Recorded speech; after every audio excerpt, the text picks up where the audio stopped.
같은 하나님을 믿는데 교회는 왜 갈라졌을까? 2000년 분열의 시작, 성경 속 한 구절. 여러분, 혹시 이런 적 있으십니까? 교회를 수십 년 다녔는데 어느 날 누군가 거기 무슨 교단이에요? 하고 물어봅니다. 그때 처음 알게 됩니다. 아, 우리 교회가 장로교였구나. 아, 우리 교회가 감리교였구나. 그런데 장로교가 감리교랑 뭐가 다른 건지 물어보면 말문이 막힙니다. 나만 모르나 싶어서 옆에 권사님한테 여쭤봐도 글쎄, 나도 잘 하시면서 웃기만 하십니다. 여러분만 그런 것이 아닙니다. 사실 대부분의 분들이 그러십니다. 반대로 자기 교단에 유독 자부심이 크신 분도 계시죠. 기도 모임에서 오래 알던 분이 우리 교단이 제일 정통이야, 역사가 다르거든 하시는데 그날따라 그 말이 자꾸 마음에 걸립니다. 집에 돌아와서도 괜히 기분이 가라앉습니다. 자녀가 결혼하고 시댁 교회를 따라가게 됐는데 교단이 다릅니다. 거기도 같은 하나님 믿는 교회지 하면서도 왠지 마음 한쪽이 놓이질 않습니다. 같은 하나님을 믿고 같은 성경을 읽고 같은 찬송을 부르는데 도대체 왜 이렇게 나뉘어 있는 걸까요? 사실 우리가 생각하는 것보다 훨씬 많이 나뉘어 있습니다. 지금 대한민국의 개신교 교단이 232개입니다. 장로교라는 이름 하나에만 177개 교단이 달려 있습니다. 1957년에는 13개였습니다. 70년 만에 13개가 232개가 된 겁니다. 그런데 여러분, 이렇게 교회가 갈라진 것이 사실은 지금만의 일이 아닙니다. 예수님이 십자가에서 돌아가신 지 불과 20여 년, 사도 바울이 직접 세운 교회, 고린도 교회에서 소식이 날아왔습니다. 나는 바울을 따르겠다. 나는 아볼로를 따르겠다. 나는 베드로를 따르겠다. 같은 예수님을 믿고 같은 성령을 받은 사람들이 벌써 갈라지기 시작한 겁니다. 바울이 이 소식을 듣고 한동안 펜을 들지 못했을 겁니다. 자기가 눈물로 세운 교회입니다. 밤새 기도하며 한 사람 한 사람 품었던 교회입니다. 그 교회가 쪼개지고 있었습니다. 바울이 겨우 펜을 들어 적은 문장. 고린도전서 1장 13절. 그리스도가 어찌 나뉘었느냐? 그리스도가 찢어지셨느냐? 그분이 쪼개지셨느냐? 저도 이 구절을 수없이 읽고 또 읽었습니다. 익숙해서 그냥 지나쳤던 구절이었습니다. 그런데 이번에 2000년 교회 역사를 따라가면서 이 짧은 한 문장이 가슴을 치듯 다시 들려왔습니다. 2000년 동안 교회는 갈라지고 또 갈라졌습니다. 교회 앞자리를 돈 주고 경매했던 시대가 있었습니다. 같은 성경을 읽었는데 한 사람은 악기를 내려놓고 한 사람은 더 열심히 연주했습니다. 같은 그리스도인끼리 성벽을 부수고 약탈한 일도 있었습니다. 그런데 그 속에서 하나님이 하신 일이 있었습니다. 교회가 갈라질 때마다 반드시 지키신 한 가지가 있었습니다. 그것이 무엇인지 오늘 이 이야기 끝에서 만나시게 될 겁니다. 여러분이 매주 앉아 계시는 그 자리, 여러분이 부르시는 그 찬송가, 여러분이 드리시는 그 예배 안에 이 2000년의 이야기가 고스란히 살아있고 하나님이 지키신 그것도 함께 살아있습니다. 오늘 그 2000년의 이야기를 여러분과 함께 열어가 보겠습니다. 이 말씀이 마음에 닿으신다면 댓글에 아멘으로 함께 해주십시오. 하나님, 오늘 제 눈을 열어주옵소서. 여러분의 그 고백이 오늘 이 여정의 첫걸음이 될 것입니다. 지금부터 함께 들어가 보겠습니다. 첫 번째 최초의 갈라짐.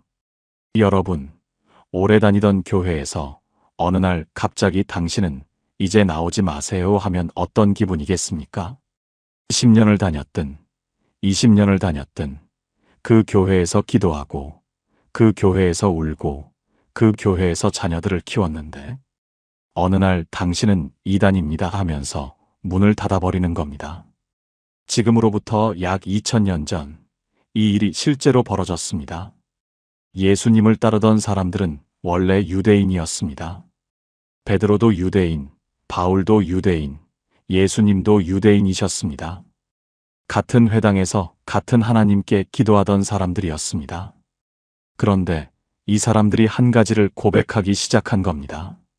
나사렛 예수가 나의 주, 나의 하나님이시다. 유대인들에게 하나님은 오직 한 분이십니다. 그런데 예수를 하나님이라 부르는 사람들이 나타났으니 이것은 도저히 받아들일 수 없는 일이었습니다. 결국 유대인 지도자들이 모여서 결정을 내립니다.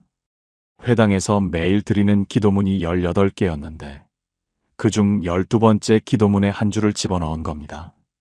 이단자들을 추방하소서. 기도문이 칼이 됐습니다. 예수를 믿는 사람이 회당에서 이 기도를 드리면 자기 입으로 자기를 이단이라 고백하는 셈이 되는 겁니다.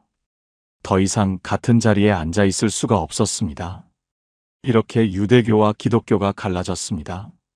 같은 아브라함의 자손, 같은 하나님을 섬기던 사람들이 예수 때문에 두 갈래가 된 겁니다. 그런데 여러분, 여기서 끝이 아닙니다. 갈라져 나온 기독교 안에서 또다시 갈라짐이 시작됩니다. 이유가 무엇이었겠습니까? 같은 질문이었습니다. 예수님은 누구이신가?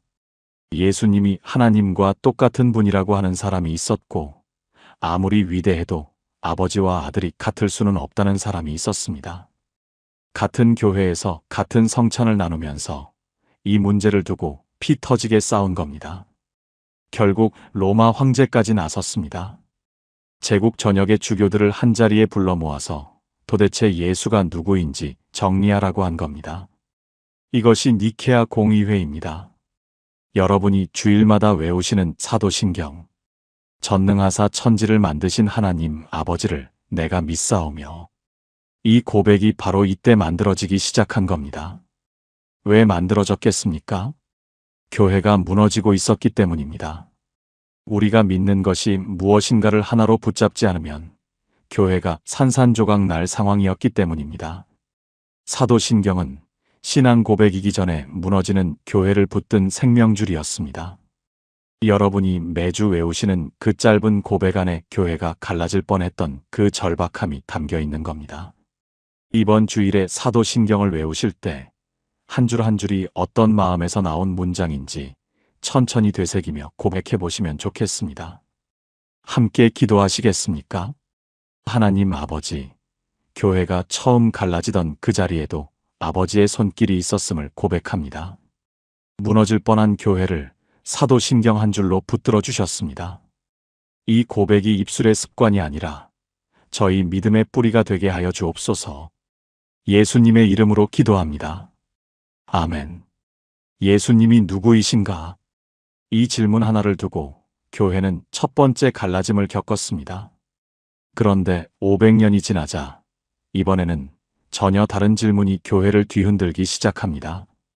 교회의 주인은 누구인가? 두 번째 같은 십자가, 다른 칼. 여러분, 교회에서 담임 목사님을 누가 정하십니까? 지금은 교회마다 방식이 다르지만 대부분 교회 안에서 기도하고 의논해서 결정하시죠. 그런데 1000년 전에는 달랐습니다. 교회의 머리가 누구인지를 두고 두 거대한 교회가 700년을 싸웠습니다. 서쪽에는 로마 교회가 있었습니다. 사도 베드로가 우리 교회를 세웠다. 그러니 로마 교회가 모든 교회의 으뜸이다. 이렇게 주장하면서 스스로를 보편적 교회라는 뜻으로 가톨릭이라 불렀습니다. 동쪽에는 콘스탄티노플 교회가 있었습니다. 우리가 제국의 수도인데 왜 로마가 위에 있느냐? 교회의 머리는 그리스도뿐이시다. 이렇게 맞서면서 스스로를 정통이라는 뜻으로 정교회라 불렀습니다. 같은 사도신경을 외우고 있었습니다. 같은 성찬을 나누고 있었습니다. 그런데 누가 위이냐를 두고 700년을 으르렁거린 겁니다. 그러다가 1054년 결정적인 일이 벌어집니다. 로마 교황이 보낸 특사가 콘스탄티노플의 성 소피아 대성당에 들어섭니다. 손에 종이 한 장이 들려 있었습니다. 특사는 아무 말 없이 그 종이를 제단 위에 올려놓고 돌아서서 나갔습니다. 파문장이었습니다. 콘스탄티노플 총대주교를 파문한다. 며칠 뒤 콘스탄티노플도 로마 교황을 파문합니다. 서로를 이단이라 선언한 겁니다. 천년을 같은 하나님께 예배드리던 교회가 종이 한 장으로 둘이 된 겁니다. 여러분, 그런데 여기서 끝이 아닙니다. 갈라지긴 했어도 같은 그리스도를 믿는 교회였습니다. 시간이 지나면 다시 하나가 될 수도 있었습니다. 그런데 그 마지막 희망마저 부숴버린 사건이 있습니다. 1204년 제4차 십자군 원정입니다. 십자군이라면 이슬람과 싸우러 가는 군대입니다. 그런데 이 십자군은 가야 할 성지에 가지 않았습니다. 콘스탄티노플로 간 겁니다. 같은 그리스도를 믿는 도시로 간 겁니다. 3일간 약탈이 허락됐습니다. 갑옷에 십자가를 새긴 군인들이 교회 안으로 들어갔습니다. 성물을 부수고 금은을 빼앗았습니다. 당시 기록은 이렇게 남아 있습니다. 십자가를 가슴에 단 자들 앞에서는 차라리 이슬람 사람들이 더 자비로웠다. 같은 주일에 같은 성찬을 나누던 사람들이 서로의 교회를 부수고 서로의 피를 흘린 겁니다.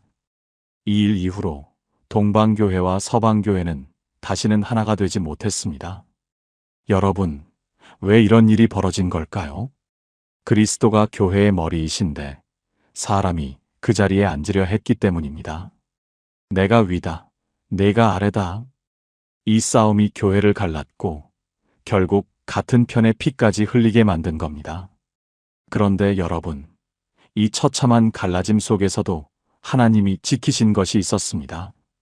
동방이든 서방이든 가톨릭이든 정교회이든 예수 그리스도가 하나님의 아들이시다라는 고백만은 단 한 번도 사라진 적이 없었습니다. 교회는 갈라졌지만 그 고백만은 갈라지지 않은 겁니다. 혹시 여러분 주변에 다른 교단 교회에 다니시는 분이 계십니까? 이번 주에 그분을 만나시면 같은 그리스도를 믿는 형제자매라는 마음으로 한번 안부를 건네보시겠습니까? 함께 기도하시겠습니까? 하나님 아버지, 교회가 갈라질 때마다 아파하셨을 아버지의 마음을 생각합니다. 같은 십자가를 달고도 서로에게 칼을 겨눈 역사 앞에서 저희도 고개를 숙입니다. 그 속에서도 예수 그리스도에 대한 고백만은 지켜주신 은혜에 감사드립니다. 교회의 머리 되신 그리스도만 바라보게 하여 주옵소서. 예수님의 이름으로 기도합니다. 아멘. 같은 편끼리 칼을 겨눈 교회. 이 상처가 채 아물기도 전에 300년 후 독일의 작은 수도원에서 한 수도사가 성경을 읽다 멈춥니다. 그가 읽고 있던 구절이 교회 역사를 완전히 뒤집어 놓게 됩니다. 세 번째 한 수도사의 떨리는 손. 1500년대 초 독일입니다. 가톨릭 교회가 유럽 전체를 지배하고 있던 시대였습니다. 교황이 곧 교회의 최고권이었고 교황이 말하면 그것이 곧 하나님의 뜻이 되던 시대였습니다. 그런데 여러분, 이 시대의 교회가 무엇을 팔고 있었는지 아십니까? 죄사함을 팔고 있었습니다. 면죄부라는 것이었습니다. 돈을 내면 죄를 사해준다. 돈을 더 내면 이미 죽은 가족의 죄까지 사해준다. 당시 유명한 면죄부 판매원이 있었습니다. 요한 테첼이라는 수도사였습니다. 이 사람이 마을마다 돌아다니며 이렇게 외쳤습니다. 헌금함에 동전이 떨어져 소리가 나는 순간 연옥에 있는 영혼이 하늘로 올라간다. 여러분, 이 말을 교회에서 한 겁니다.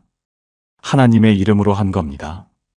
가난한 농부들이 가진 돈을 다 긁어 모아 면죄부를 샀습니다. 죽은 어머니가, 죽은 아버지가 연옥에서 고통받고 있다는 말을 들으면 누가 돈을 아끼겠습니까? 사랑하는 가족을 위해 전 재산을 바친 사람들도 있었습니다. 이 돈이 어디로 갔겠습니까? 로마의 거대한 성당을 짓는 데 쓰였습니다. 지금도 서 있는 성 베드로 대성당, 그 성당을 짓기 위한 돈이었습니다. 이때 독일의 작은 수도원에 마르틴 루터라는 수도사가 있었습니다. 루터는 가톨릭 수도사였습니다. 교회를 사랑했고 하나님을 두려워했습니다. 내가 어떻게 해야 의로운 사람이 될 수 있을까? 이 질문이 루터를 밤마다 괴롭혔습니다. 금식도 해봤습니다. 고행도 해봤습니다. 한겨울에 맨바닥에 누워보기도 했습니다. 참회의 기도를 밤새 드려도 마음에 평안이 오지 않았습니다. 아무리 노력해도 하나님 앞에 떳떳한 사람이 될 수 없었습니다. 나는 하나님을 사랑하지 않는다. 오히려 미워한다. 루터가 일기에 남긴 고백입니다. 하나님이 요구하시는 의로움에 도저히 도달할 수 없다는 절망이 루터를 짓누르고 있었던 겁니다. 그러던 어느 날 루터가 성경을 읽다 멈춥니다. 로마서 1장 17절이었습니다. 의인은 믿음으로 말미암아 살리라. 루터가 이 구절 앞에서 한동안 움직이지 못했다고 합니다. 의인은 믿음으로 살리라. 내 행위로가 아니라, 내 금식으로가 아니라, 내 고행으로가 아니라, 오직 믿음으로. 루터는 이 한 구절에서 답을 찾은 겁니다. 구원은 사는 것이 아니었습니다. 돈으로 살 수 있는 것이 아니었습니다. 하나님이 거저 주시는 은혜를 믿음으로 받는 것이었습니다. 루터는 나중에 이 순간을 이렇게 회고합니다. 마치 천국의 문이 활짝 열린 것 같았다. 그렇다면 면죄부는 무엇입니까? 하나님의 은혜를 돈으로 파는 것이 아닙니까? 1517년 10월 31일 루터가 비텐베르크 교회 문 앞에 종이를 붙입니다. 95개의 항목이 적혀 있었습니다. 면죄부로는 죄를 사할 수 없다. 구원은 오직 믿음으로 말미암는다. 진리는 교황의 말이 아니라 성경으로 판단해야 한다. 여러분, 루터가 교회를 부수려고 한 것이 아닙니다. 새로운 종교를 만들려 한 것은 더더욱 아닙니다. 교회가 잘못된 길로 가고 있으니 바로잡자고 한 겁니다. 그런데 로마 교회는 루터를 받아들이지 않았습니다. 1521년 루터를 파문합니다. 교회 밖으로 쫓아낸 겁니다. 그때부터 루터를 따르는 사람들을 이렇게 불렀습니다. 루터를 따르는 놈들. 루터란 지금 우리가 루터교라 부르는 이름의 시작이 사실은 경멸의 표현이었습니다. 그리고 루터를 지지하던 영주들이 로마 교회에 공식적으로 항의했을 때 그들을 이렇게 불렀습니다. 항의하는 자들. 프로테스탄트. 개신교라는 이름의 시작이 바로 이 항의에서 나온 겁니다. 여러분이 지금 개신교 하면 자연스럽게 부르시죠. 그런데 이 이름이 처음 불렸을 때는 저 반항하는 놈들이라는 뜻이었습니다. 루터란도 프로테스탄트도 처음에는 욕이었습니다. 그런데 하나님은 그 욕을 교회의 이름으로 바꾸셨습니다. 여러분, 루터의 이야기 앞에서 한 가지 여쭤보겠습니다. 혹시 내가 더 잘해야 하나님이 기뻐하실 텐데 하는 마음으로 기도하고 계신 분이 있으십니까? 새벽 기도를 더 해야 하는데, 봉사를 더 해야 하는데, 헌금을 더 드려야 하는데, 이런 마음이 감사해서 나오면 아름다운 겁니다. 그런데 혹시 그 마음이 불안해서 나오고 있지는 않으십니까? 이만큼 하지 않으면 하나님이 나를 사랑하지 않으실 것 같다. 이만큼 못 채우면 구원에서 멀어지는 것 같다. 루터도 그 마음에 짓눌려 있었습니다. 아무리 해도 충분하지 않았습니다. 맨바닥에 누워도 밤새 기도해도 마음에 평안이 없었습니다. 그런 루터에게 하나님이 한 구절을 보여주신 겁니다. 의인은 믿음으로 말미암아 살리라. 여러분의 구원은 여러분의 노력으로 완성되는 것이 아닙니다. 예수님께서 이미 완성해 놓으셨습니다. 여러분은 그 은혜 위에 서 계신 겁니다. 새벽 기도를 많이 해서 사랑받는 것이 아니라 이미 사랑받고 있기 때문에 새벽 기도가 감사가 되는 겁니다. 이 순서가 바뀌면 신앙이 무거워집니다. 루터가 그랬습니다. 이 순서가 바로 서면 신앙이 자유로워집니다. 루터가 그것을 발견한 겁니다. 오늘 혹시 신앙이 무겁게만 느껴지시는 분이 계시다면 로마서 1장 17절을 소리내어 한번 읽어보시겠습니까? 의인은 믿음으로 말미암아 살리라. 루터가 무릎 꿇었던 그 구절 앞에 여러분도 한번 서보시면 좋겠습니다. 함께 기도하시겠습니까? 하나님 아버지, 한 수도사가 성경 한 구절 앞에서 무릎 꿇었을 때 아버지께서 교회 역사를 움직이셨습니다. 구원이 행위가 아니라 은혜임을, 돈이 아니라 믿음임을 깨닫게 하신 은혜에 감사드립니다. 지금 신앙이 무겁고 불안한 분들에게 이미 사랑받고 있다는 은혜를 느끼게 하여 주옵소서. 오늘 저희도 그 믿음 위에 서게 하여 주옵소서. 예수님의 이름으로 기도합니다. 아멘. 루터가 믿음의 문을 열었습니다. 그런데 같은 문을 열고 들어간 사람들이 서로 완전히 다른 방향으로 걸어가기 시작합니다. 같은 성경을 읽었는데 정반대의 결론을 내린 겁니다. 네 번째 같은 성경, 정반대의 결론. 여러분, 성경을 읽으실 때 이건 하라는 건가, 하지 말라는 건가 헷갈리셨던 적 있으십니까? 같은 구절을 놓고 목사님마다 설교가 다를 때가 있죠. 친한 분이 다른 교회에 다니시는데 같은 말씀을 두고 우리 목사님은 이렇게 말씀하시던데 하시면 왠지 내가 잘못 알고 있나 싶은 마음이 들 때도 있습니다. 지금도 이런데 500년 전에는 어땠겠습니까? 루터가 종교개혁의 문을 열었을 때 스위스에서도 같은 생각을 한 사람이 있었습니다. 츠빙글리라는 목사였습니다. 츠빙글리도 루터처럼 성경이 최고권이라고 믿었습니다. 교황의 말이 아니라 성경이 기준이라고 확신했습니다. 그런데 성경을 읽는 원칙이 달랐습니다. 츠빙글리는 이렇게 생각했습니다.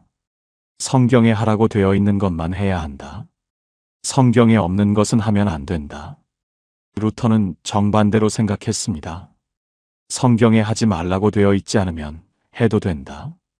여러분, 이 차이가 어디서 드러났는지 아십니까? 음악이었습니다. 츠빙글리는 대단히 뛰어난 바이올린 연주자였습니다. 그런데 어느 날 성경을 펼쳐봤더니 교회에서 바이올린을 켜도 된다는 말씀이 없는 겁니다. 츠빙글리는 그날로 바이올린을 내려놓았습니다. 사랑하는 악기였을 겁니다. 수십 년을 함께한 악기였을 겁니다. 그런데 하나님의 말씀 앞에서 내려놓은 겁니다.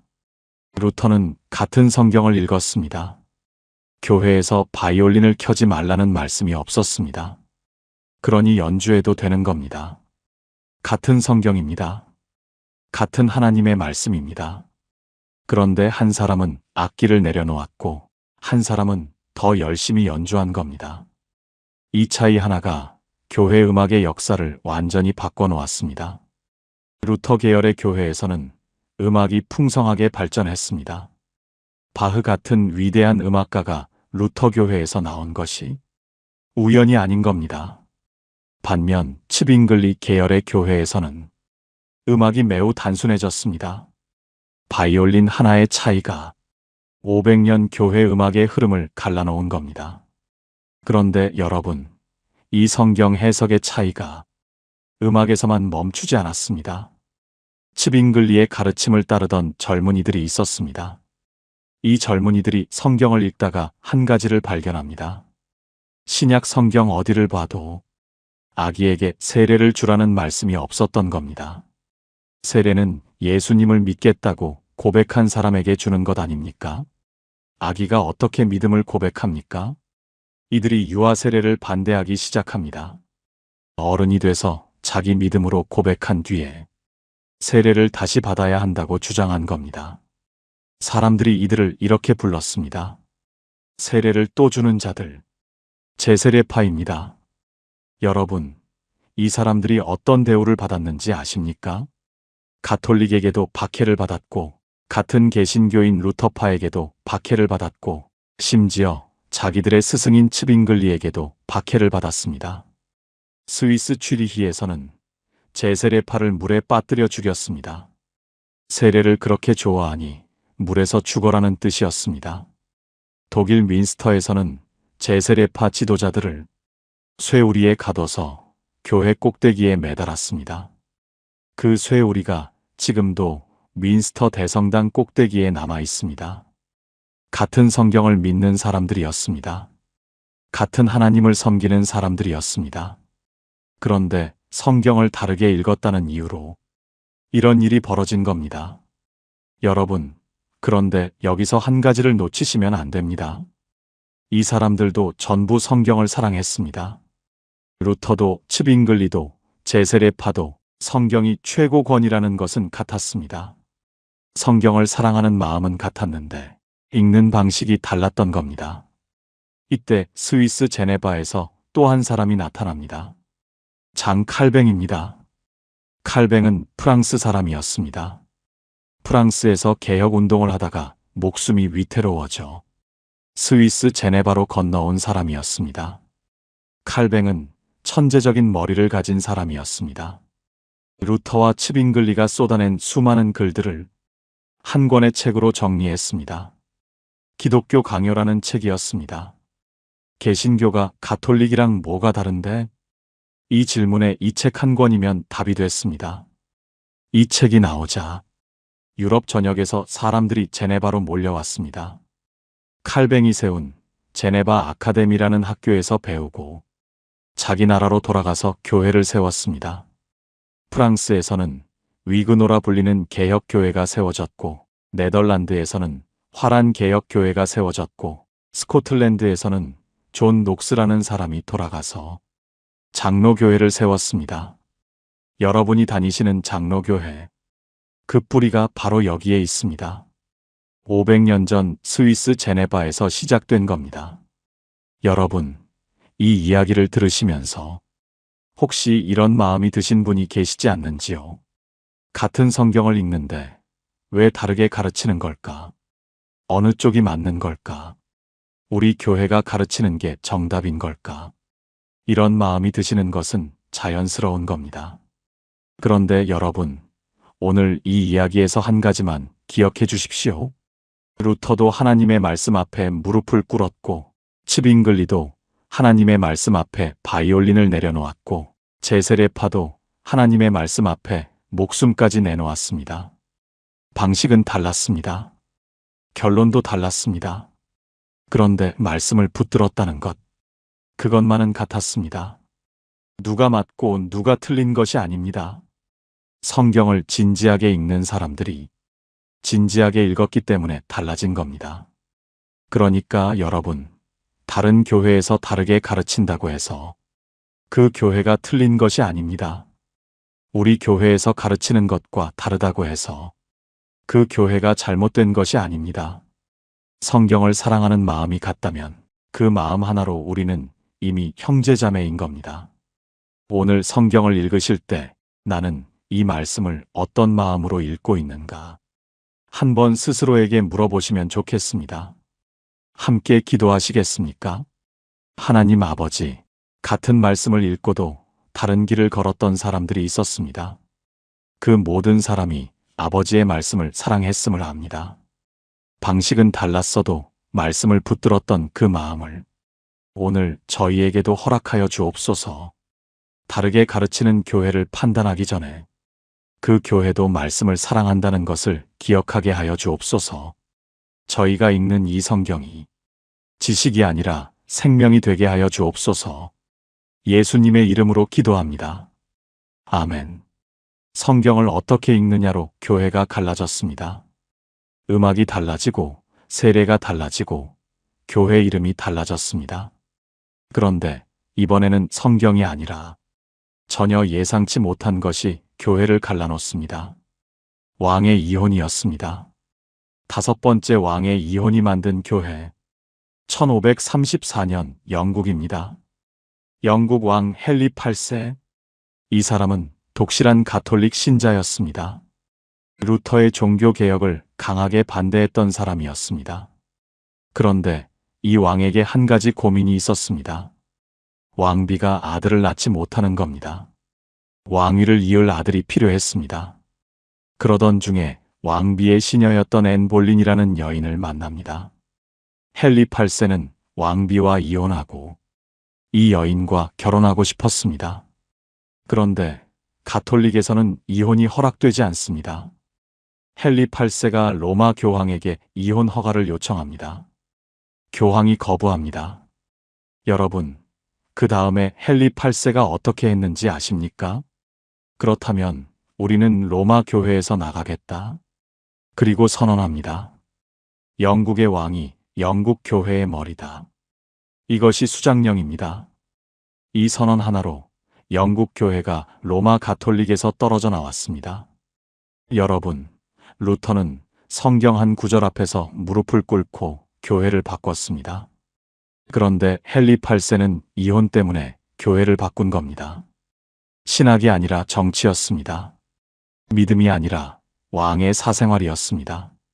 이렇게 만들어진 교회가 영국 국교회, 우리가 성공회라 부르는 교회입니다.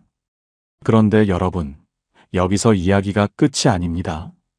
성공회는 로마 가톨릭에서 나오긴 했지만 안을 들여다보면 가톨릭과 크게 다르지 않았습니다.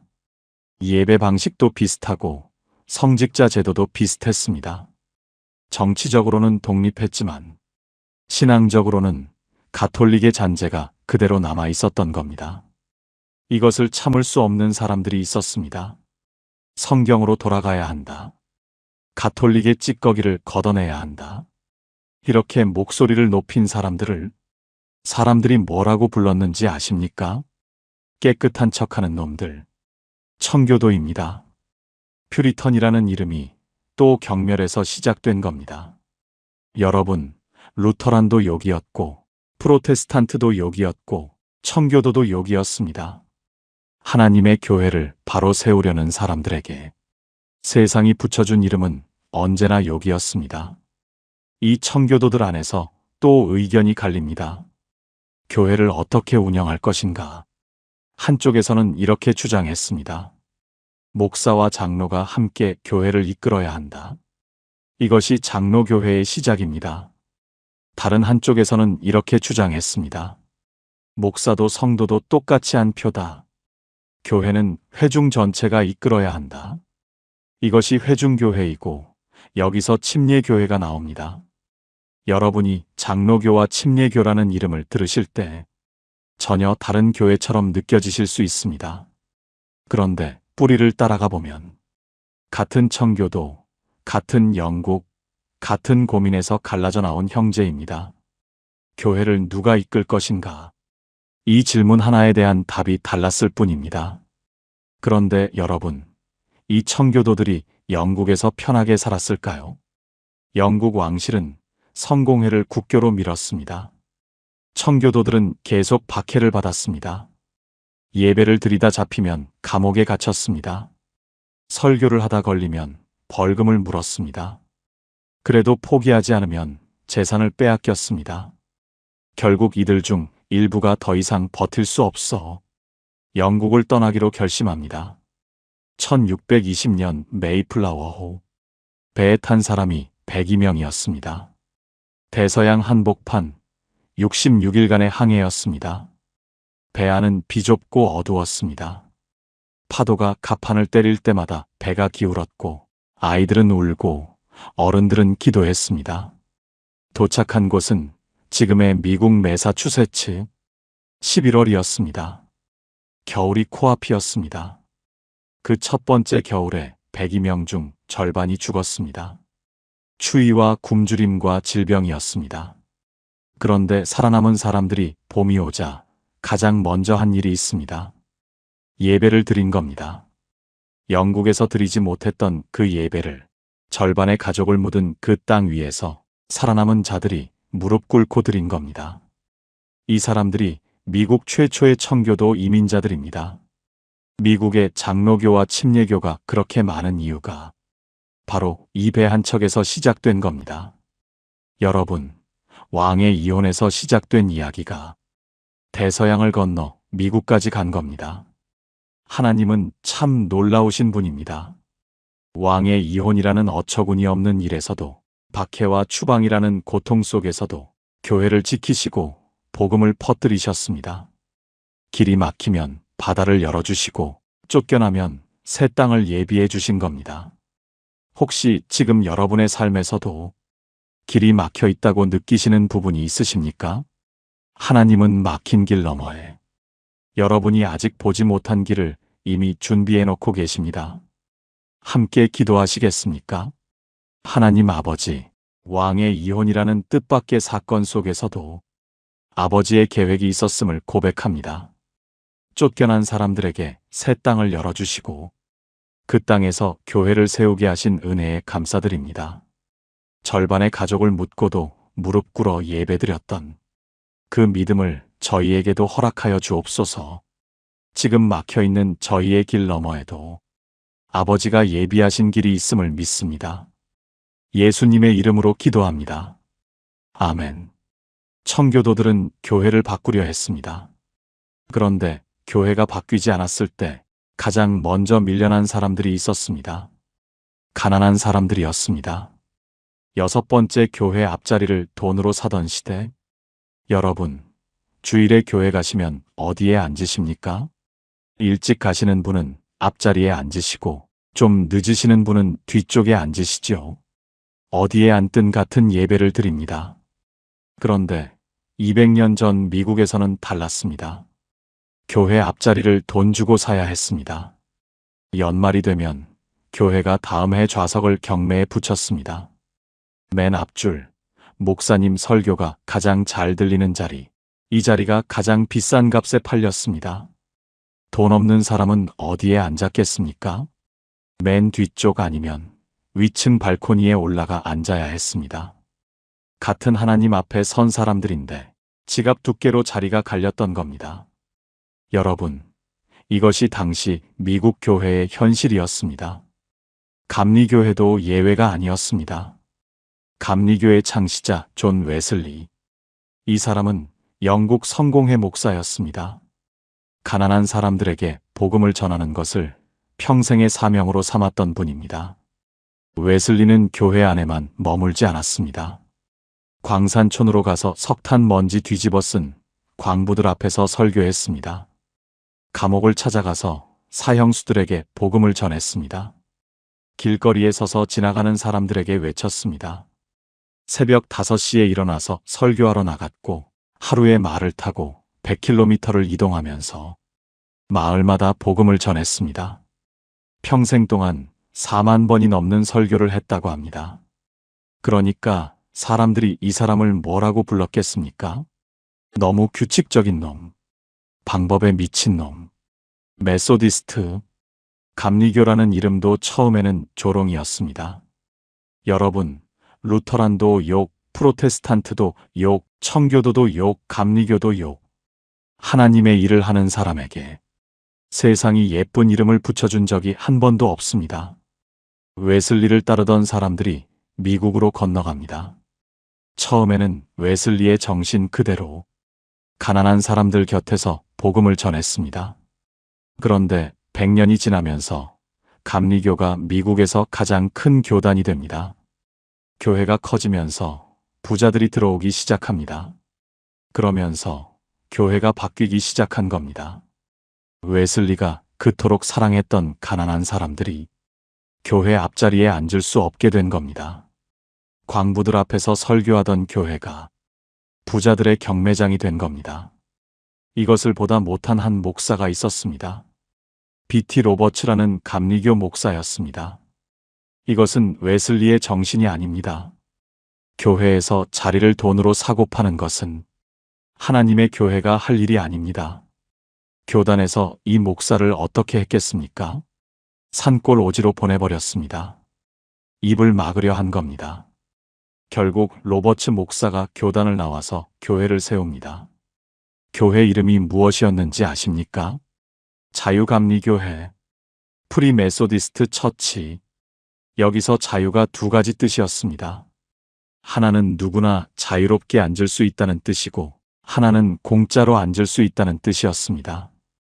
돈이 없어도 앞자리에 앉을 수 있는 교회. 그것이 자유감리교회의 시작이었습니다. 비슷한 시기에 또 하나의 교회가 세워집니다. 나사렛 성결교회라는 교회였습니다. 이 교회는 이름부터가 남달랐습니다. 나사렛, 예수님의 고향 마을 이름입니다.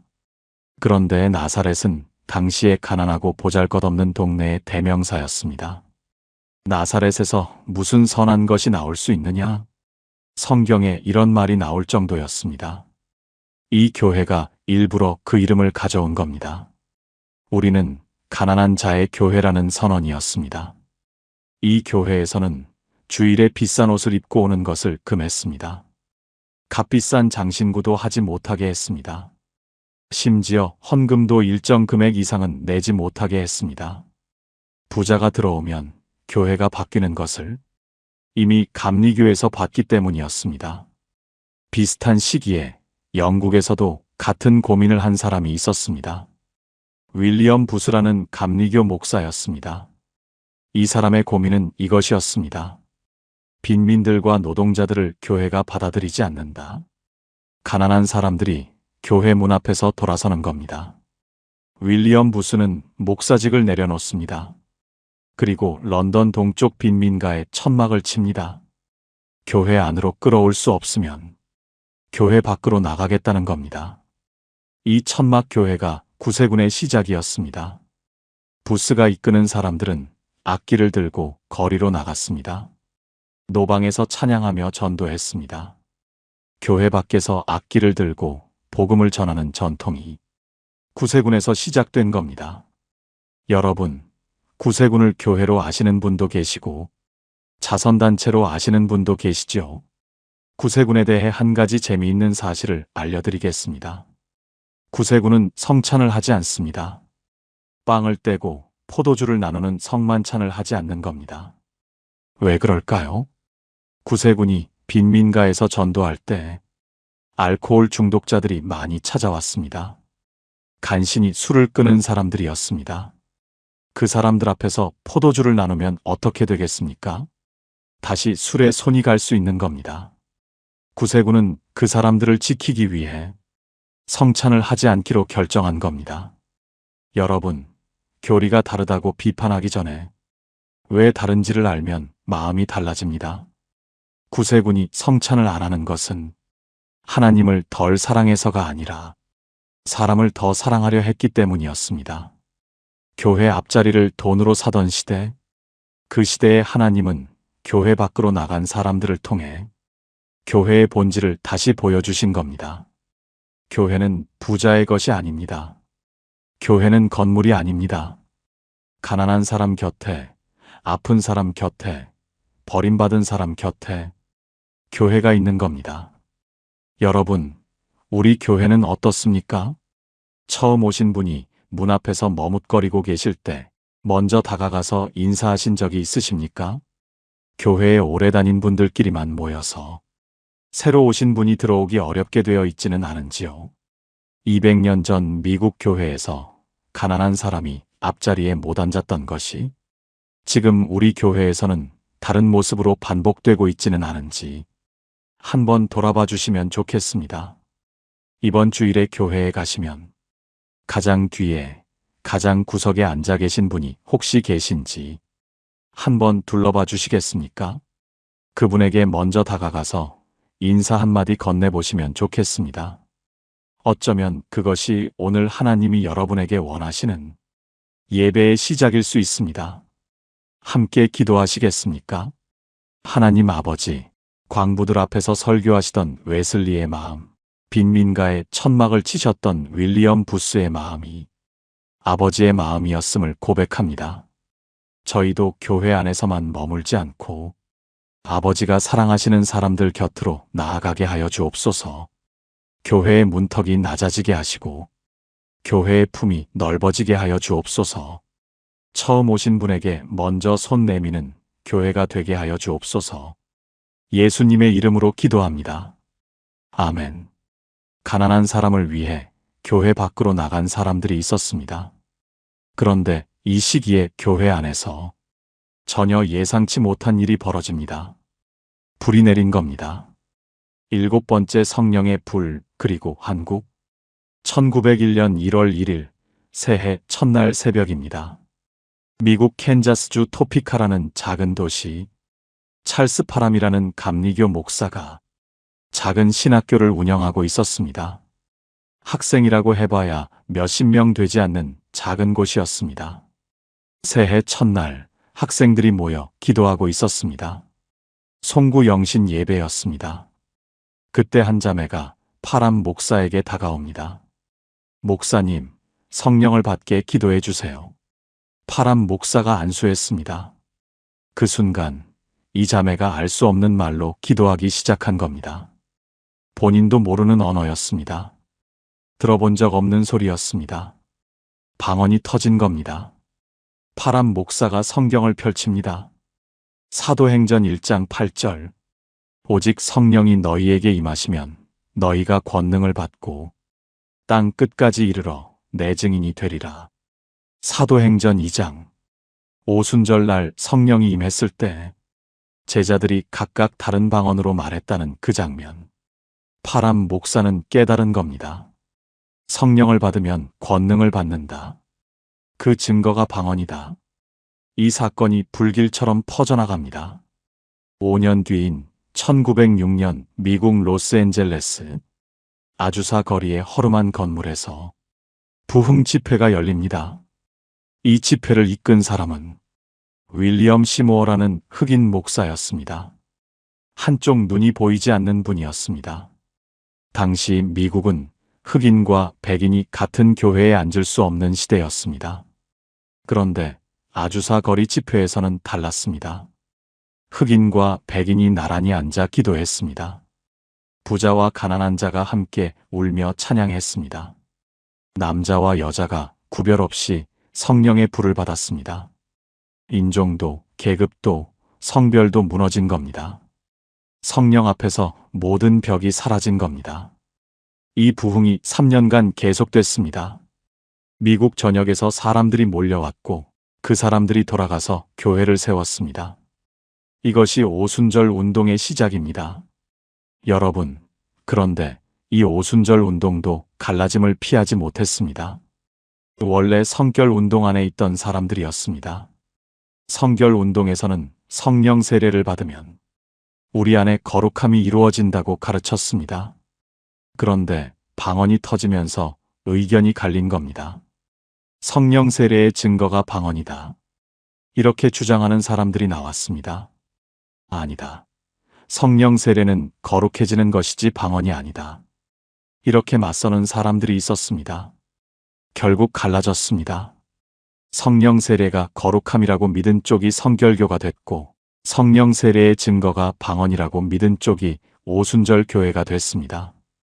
우리나라의 성결교회는 1907년에 세워졌습니다. 오순절 계열의 순복음교회는 그 뒤를 이어 세워졌습니다. 여러분, 성결교도 순복음도 성령을 사랑하는 마음은 같았습니다. 다만 성령이 하시는 일을 어떻게 이해하느냐가 달랐던 겁니다. 자, 여러분, 지금까지의 이야기를 돌아보십시오. 유대교에서 기독교가 갈라졌습니다. 예수님이 누구이신가 때문이었습니다. 동방교회와 서방교회가 갈라졌습니다. 교회의 주인이 누구인가 때문이었습니다. 루터가 종교개혁을 일으켰습니다. 구원이 무엇인가 때문이었습니다. 같은 성경을 다르게 읽어서 교회가 갈라졌습니다. 왕의 이혼으로 교회가 갈라졌습니다. 가난한 자를 밀어내서 교회가 갈라졌습니다. 성령을 다르게 이해해서 교회가 갈라졌습니다. 그리고 이 모든 흐름이 한반도라는 작은 땅에 한꺼번에 들어왔습니다. 1884년 미국 북장로교 선교사가 우리나라에 도착합니다. 1885년에는 장로교와 감리교 선교사가 함께 들어옵니다. 그 뒤로 침례교, 성결교, 성공회, 구세군, 오순절 교회까지 유럽에서 수백 년에 걸쳐 갈라진 교회들이 한국에는 불과 수십 년 사이에 한꺼번에 들어온 겁니다. 처음에 선교사들은 서로 협력했습니다. 장로교, 감리교, 성공회 선교사들이 서로 친구처럼 지내며 연대했습니다. 이 선교사들이 한 가지 꿈을 꿨습니다. 한국에서만큼은 하나의 교회를 세우자. 교파가 다르지만 한국에서는 통합된 교회를 만들자는 겁니다. 교회 이름까지 정해놓았습니다. 대한예수교회. 그런데 이 꿈은 이루어지지 못했습니다. 본국에 있는 교단들이 반대한 겁니다. 결국 장로교는 장로교대로, 감리교는 감리교대로 각자의 교회를 세워나가게 됐습니다. 선교사들은 또 하나의 약속을 했습니다. 서로 싸우지 않기 위해 대한민국 지도를 펼쳐놓고 선교 지역을 나눈 겁니다. 함경도는 캐나다 장로교, 평안도와 경북은 미국 북장로교, 전라도는 미국 남장로교, 경남과 부산은 호주 장로교. 처음에는 불필요한 경쟁을 막기 위한 좋은 의도였습니다. 그런데 세월이 지나면서 그 지역의 교회가 그 교파의 독점이 된 겁니다. 교파와 지역이 하나로 묶이면서 나중에 교회가 갈라질 때 지역 감정까지 함께 터지는 씨앗이 됐습니다. 그리고 일제강점기가 옵니다. 1938년 장로교 총회가 신사참배를 결의합니다. 신사참배. 일본 신을 섬기는 신사에 가서 절을 하라는 겁니다. 대부분의 교회가 따랐습니다. 살기 위해서, 교회를 지키기 위해서 따랐습니다. 그런데 끝까지 거부한 분들이 있었습니다. 주기철 목사님. 이분은 신사참배를 거부하고 5번이나 감옥에 갇히셨습니다. 5번째 감옥에서 돌아오지 못하셨습니다. 감옥에서 순교하신 겁니다. 주기철 목사님만이 아니었습니다. 30여 명의 목사와 성도들이 신사참배를 거부하고 감옥에 갔습니다. 이분들을 추옥성도라 부릅니다. 감옥에서 뽑혀나온 성도라는 뜻입니다. 1945년 해방이 됩니다. 감옥 문이 열렸습니다. 살아남은 분들이 교회로 돌아왔습니다. 그런데 교회에 돌아와 보니 신사참배를 했던 사람들이 여전히 교회를 이끌고 있었습니다. 회개도 없이, 사과도 없이, 아무 일도 없었던 것처럼. 여러분, 감옥에서 동료가 죽어가는 것을 지켜본 사람이 교회에 돌아와서 이 모습을 보면 어떤 마음이겠습니까? 이것을 받아들일 수 없었던 분들이 따로 나와서 교단을 세웠습니다. 이것이 고신 측의 시작이었습니다. 그 뒤로 신학의 차이로 기장이 갈라져 나갔고 세계교회협의회 문제로 통합과 합동이 갈라졌습니다. 13개였던 교단이 232개가 된 겁니다. 여러분, 이 숫자 앞에서 한숨이 나오실 수도 있습니다. 왜 이렇게까지 갈라져야 했을까? 그런데 여러분, 2000년을 따라오시면서 한 가지 보이는 것이 있지 않으십니까? 교회는 갈라졌습니다. 숫자로는 232개가 됐습니다. 그런데 갈라질 때마다 단 한 번도 사라지지 않은 것이 있었습니다.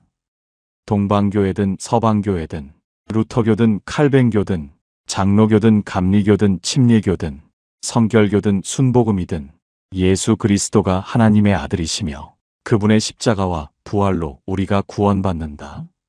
이 고백만은 2000년 동안 단 한 번도 갈라진 적이 없었습니다. 신사참배를 거부하고 감옥에 간 분들도, 신사참배를 하고 교회에 남은 분들도, 갈라져 나간 교단도, 남아있던 교단도 이 고백만은 버리지 않았습니다. 사도 바울이 고린도 교회에 물었습니다. 그리스도가 어찐 아니었느냐? 헬라어로 메메리스타이 호 크리스토스. 메메리스타이는 찢기다, 갈라지다는 뜻입니다. 옷이 찢어지듯, 살이 찢어지듯 갈라진다는 뜻입니다. 바울은 묻고 있었습니다.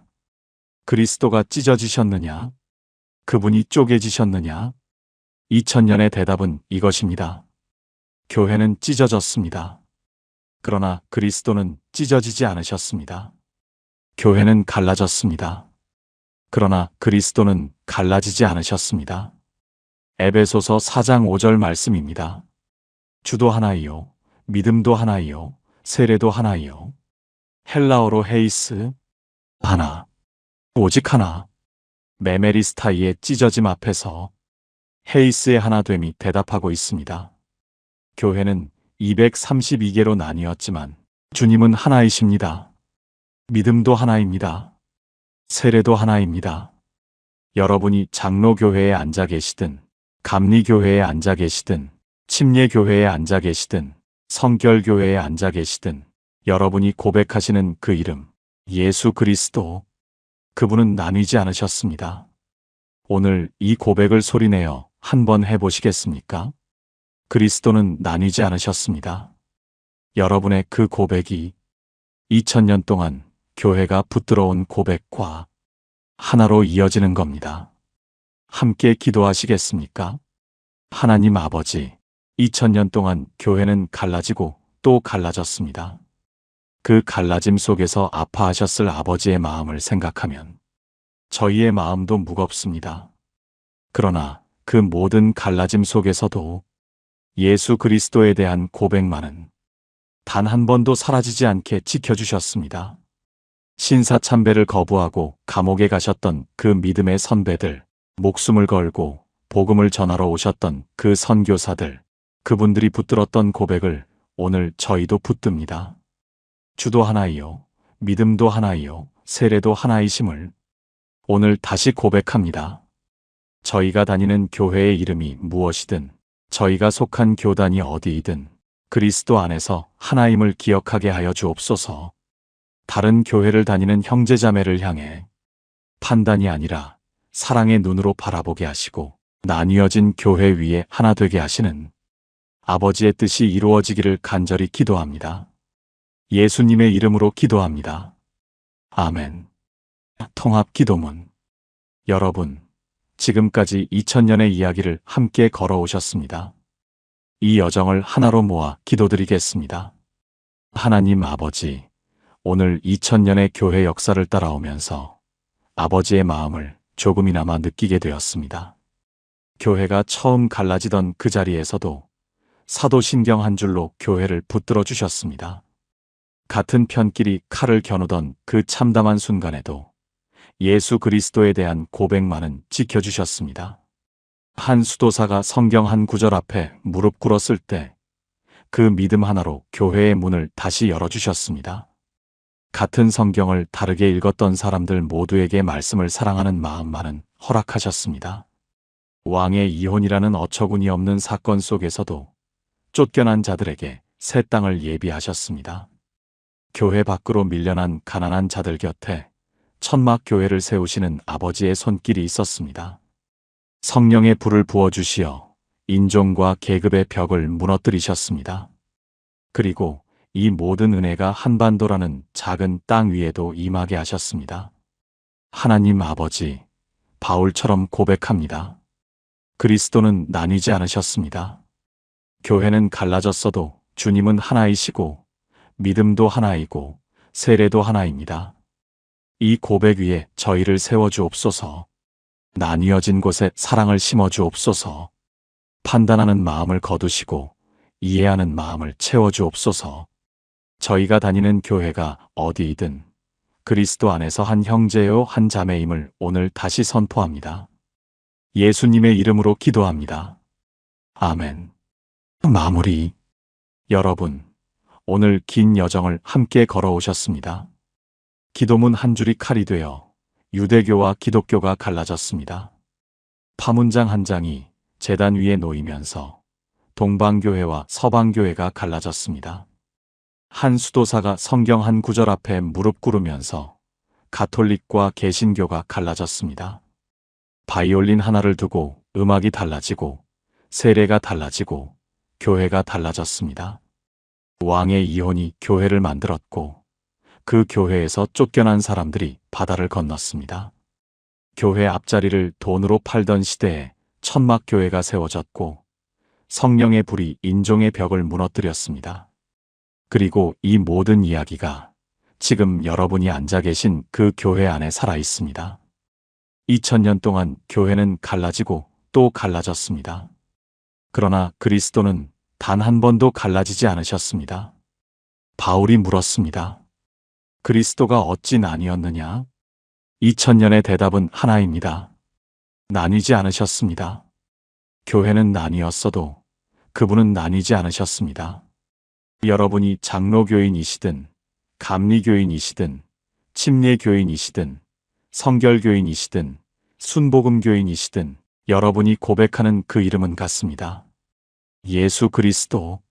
그분 안에서 우리는 하나입니다. 오늘 이 이야기가 마음에 닿으셨다면 댓글에 아멘으로 함께 해주십시오.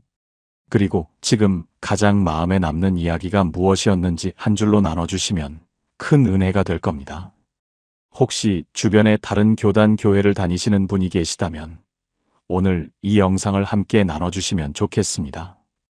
같은 그리스도를 믿는 형제자매에게 우리는 하나라는 마음을 전하는 일이 될 겁니다. 여러분의 교회 위에, 여러분의 가정 위에, 여러분의 믿음 위에 하나님의 은혜가 넘치시기를 축복합니다. 주도 하나이요, 믿음도 하나이요, 세례도 하나이요. 교회의 이름은 달랐습니다.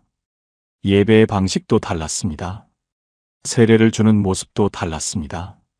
그러나 그 모든 교회가 고백하는 이름은 같았습니다. 예수 그리스도. 그분 안에서 우리 모두의 하나님은 하나이십니다. 감사합니다.